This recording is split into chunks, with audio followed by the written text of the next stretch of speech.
Hey everyone, Andrew here. I have an exciting update to bring you, which is custom forms within service menu calendars. Now, if you haven't used the service menu calendar feature yet within the platform, stick around to the end of the video and I'm going to show you how to get set up with it.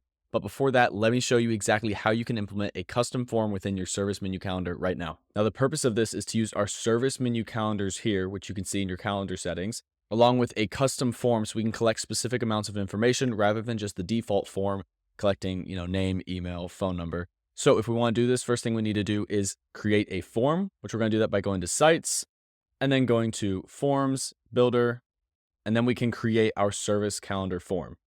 I'm going to include the extra fields of what are your social links, their business website, and let's go ahead and ask for an about brand as well. So you see these three custom fields. These are now going to be included on our service calendar, but let me show you how to integrate it real quick. We're going to go back, Calendars, and then head to Calendar Settings. This is where we can see our service menu calendar.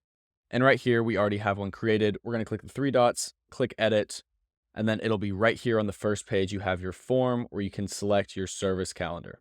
By doing that, now anybody that wants to book an appointment in this service menu will have to answer those three custom questions that we're going to ask. If we back out of this and preview this link, we can see one of our example calendars here. If we click Book, go ahead and go through the couple of steps, and I'll show you how to set this up in a second.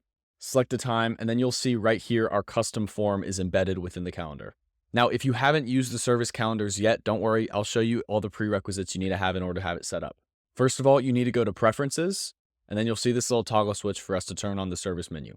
Once we know that's on, we can head back to Calendars, and you'll see your service menu right here. If you want to create a new one, all you have to do is click Create, and you'll go to this exact same screen.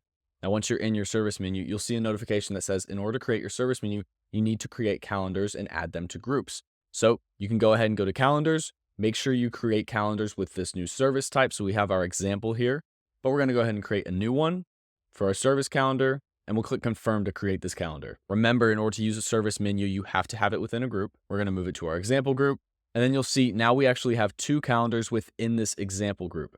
If we head to our service menu, whenever you create one, you'll see within the Select Services tab, here we can see our group with both calendars that we have, and we're going to select both of them and hit Save, so that way we can book both of those within the service menu. If we click Save and then go ahead and preview this again, now when we check out the service menu, you'll see both of the calendars for the two services.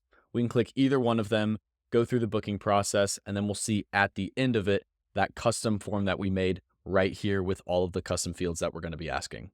If you have any questions about how the service menu works, then drop a comment. And as always, thank you for watching this quick video.